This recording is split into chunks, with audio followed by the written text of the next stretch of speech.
아람의 사환이 일찍이 일어나서 나가보니 군사와 말과 병거가 성읍을 에워쌌는지라. 그의 사환이 엘리사에게 말하되, 내 주여, 우리가 어찌하리이까? 두려워하지 말라. 우리와 함께 한 자가 그들과 함께 한 자보다 많으니라.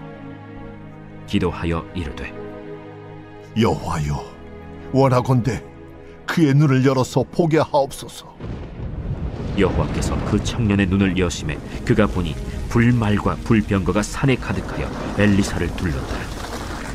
아람 사람이 엘리사에게 내려오매 엘리사가 여호와께 기도하여 이르되, 원하건대 저 무리의 눈을 어둡게 하옵소서. 하매 엘리사의 말대로 그들의 눈을 어둡게 하신지라.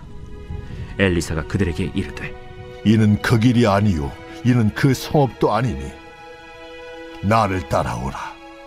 내가 너희를 인도하여 너희가 찾는 사람에게로 나아가리라.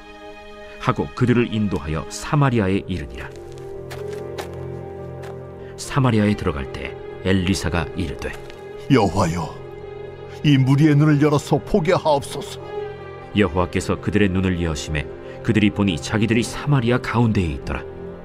이스라엘 왕이 그들을 보고 엘리사에게 이르되, 내 아버지여, 내가 치리까? 내가 치리까? 치지 마소서. 칼과 활로 사로잡은 자인들 어찌 치리이까? 떡과 물을 그들 앞에 두어 먹고 마시게 하고 그들의 주인에게로 돌려보내소서. 왕이 위하여 음식을 많이 베풀고 그들이 먹고 마심에 놓아보내니 그들이 그들의 주인에게로 돌아가니라. 이로부터 아람 군사의 부대가 다시는 이스라엘 땅에 들어오지 못하니라. 오늘 함께 읽고 나눌 말씀은 열왕기하 6장 15절에서 23절까지 말씀입니다.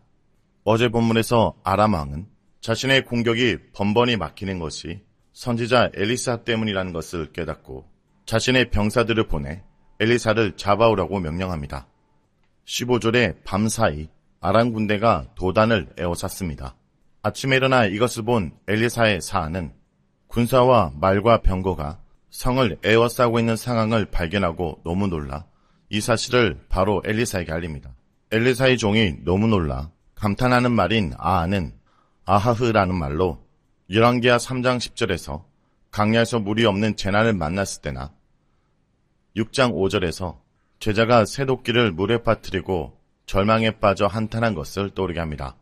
종은 아마 이러한 상황에 대해서 매우 절망하고 자신들의 무능력함에 탄식한 것이었지만 엘리사는 절망에 빠진 종에게 두려워하지 말라고 권면하며 우리와 함께한 존재들이 그들이 이끌고 온 군대보다 더 숫자가 많다며 담대하라고 말합니다. 특별히 여기서 엘리사는 제자의 눈을 열어 그도 그 존재들을 볼 수 있게 해달라고 하나님께 간구합니다. 그리고 이 기도가 응답되어 제자의 눈이 열리자 그는 산에 가득할 정도로 많은 불말과 불병거가 엘리사를 보호하기 위해 둘러싸고 있음을 볼 수 있었습니다. 하나님께서는 이미 아람 왕의 명령과 아람 군대의 움직임을 아시고 엘리사를 지키기 위해 하늘 군대를 파견하신 것이었습니다. 하지만 이것은 하나님의 특별한 은혜로 영적인 눈이 열린 사람만 볼 수 있었고 일반인들은 보지 못했습니다. 엘리사의 종은 하나님의 강력한 하늘 군대를 보자 더 이상 두려워하지 않습니다. 성도 여러분, 믿음은 하나님께서 그분의 백성을 위해 우리 눈에 보이는 것보다 더 많은 일을 하고 계시다는 것을 밝히 알려줍니다. 해결할 수 없이 보이는 어려움에 직면할 때 우리가 볼 수 없는 영적 자원들이 존재함을 기억해야 됩니다. 인간의 눈에는 항상 눈에 보이는 거대한 적만 얼마나 많은지, 그들이 얼마나 강한지만 보기 마련입니다. 하지만 하나님은 하나님의 백성이 하나님을 의지하며 맡은 사명을 잘 감당해 나갈 수 있도록 하나님께서 우리를 보호하고 계심을 보게 하시고 알게 하십니다. 그럼에도 불구하고 하나님이 우리 삶에 일하시는 것이 보이지 않는다면 문제는 하나님의 능력이 아니라 우리의 영적 시력일 것입니다. 18절에 아람 사람들은 하나님께서 하나님의 사람 엘리사를 보호하고 계신다는 사실을 모른 채 공격하기 위해 내려옵니다. 이 광경을 보고 엘리사는 다시 하나님께 기도합니다. 이번에는 그들의 눈을 멀게 해달라고 요청합니다. 제자의 눈을 열어달라고 기도한 것과 정반대의 기도를 한 것입니다. 그리고 이 기도 역시 응답되었습니다. 여기서 눈이 멀게 된 것은 실제로 볼 수 없는 의미라기보다는 눈이 부셔 멍해진 상태일 것입니다. 그리하여 눈먼 아람 군대는 하나님의 불말과 불병거는 고사하고 자신들이 어디 있는지도 알지 못하게 되었습니다. 이렇게 눈뜬 장님이 된 아람 군대는 엘리사가 인도하는 대로 이끌려 사마리아까지 갑니다. 도단에서 사마리아까지는 대략 16km 떨어져 있었습니다. 그리고 그 길은 꾸불꾸불한 길로 중한 산지를 통과하여 가파르게 올라가는 길이었습니다. 하지만 아람 군대는 눈이 멀었기 때문에 자신들의 모습이 어떤지를 제대로 알 수 없었습니다. 하나님의 뜻을 분별하지 못하고 영적으로 눈이 어두워지면 이렇게 아람 군대처럼 어리석고 바보 같은 짓을 하며 세상의 조롱거리가 되는 것입니다. 그런데 여기서 끝이 아닙니다. 엘리사는 아람 군대를 사마리아까지 인도하고 그곳에 도착하자 다시 하나님께 엘리사는 그들의 눈을 열어 보게 해달라고 기도하였습니다. 하나님께서는 엘리사의 기도대로 그들의 눈을 열어 보게 하셨고 정신을 차린 아람 군대는 자신들이 사마리아 성 가운데 있다는 것을 깨닫게 됩니다. 이것은 이미 상황이 끝난 것으로 사마리아 가운데 있다는 것은 이스라엘 군대에 포위당해 있다는 의미입니다. 이들은 엘리사를 잡기 위해 따라왔지만 오히려 이들이 엘리사에게 잡혀 포위가 된 상황이 된 것입니다. 이 상황을 본 이스라엘 왕은 엘리사가 끌고 온 아람의 주력 부대를 없앨 수 있는 좋은 기회를 맞이했으므로 엘리사에게 내가 공격할까요? 라고 질문합니다. 이스라엘 왕은 선지자에게 심지어 아버지라는 호칭으로 부르기까지 합니다. 이것은 그를 이스라엘 왕이 하나님의 사람으로 인정한다는 존중의 의미입니다. 특별히 선지자들 중에 왕들에게 아버지라고 호칭을 들은 사람은 엘리사가 유일합니다. 이렇게 엘리사에게 아버지라까지 부르며 흥분한 이스라엘 왕에게 엘리사는 단호하게 치지 말라라고 명령합니다. 엘리사는 심지어 그들에게 간용을 베풀어 음식을 먹이고 다시 그들의 왕에게 돌려보내라고 명령합니다. 무엇보다 이 일은 이스라엘 왕의 업적이 아니라 하나님께서 홀로 하신 일이기에 자신의 공으로 삼아서는 안 되었습니다.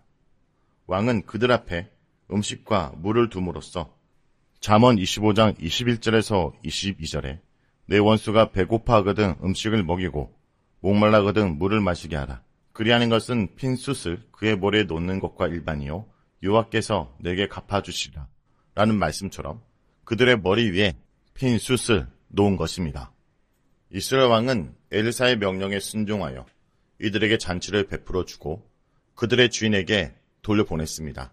이렇게 엘리사의 말에 순종하여 아람 군대를 돌려보내자 아람 군대가 다시는 이스라엘 땅을 습격하지 않게 되었다 말합니다. 아람 군대가 얼마 동안 이스라엘에게 접근하지 않았는지는 모르겠지만 아마 6장 24절에 기록된 진입이 일어나기 전까지는 오랜 세월 동안 침입하지 않았던 것으로 볼 수 있습니다. 성도 여러분, 하나님은 하나님을 따르는 사람들의 삶을 지키고 보호하시는 분입니다. 때때로 우리의 믿음이 부족하여 그러한 사항을 인정하지 못하고 불안할 때 믿음의 눈을 열어달라고 간구하기 원합니다. 주님은 여전히 우리를 지키시고 우리와 함께하고 계시다는 믿음의 눈을 뜨기 원합니다. 말씀을 놓고 기도하겠습니다. 주님, 환경보다 하나님의 손길을 볼 수 있는 믿음의 눈을 열어주옵소서. 우리를 온전히 믿음의 사람으로 살지 못하도록 공격하고 유혹하는 여러 세상의 영향력 속에서도 우리에게 말씀하시고 우리를 지키시는 그 주님의 일하심을 놓지 않기 원합니다. 우리를 붙들어 주옵소서. 예수님의 이름으로 기도합니다. 아멘. 1. 오심 기도. 하루 5번 마음을 다해 드리는 기도. 나는 죽었습니다. 제가 주인이 아니고 예수님이 저의 주인이십니다. 예수님은 십자가에서 죽으시고 부활하셨습니다. 부활하신 예수님을 가슴으로 만나서 따라가며 간증합니다. 사랑하는 가족과 함께 영광스러운 승리를 노래합니다.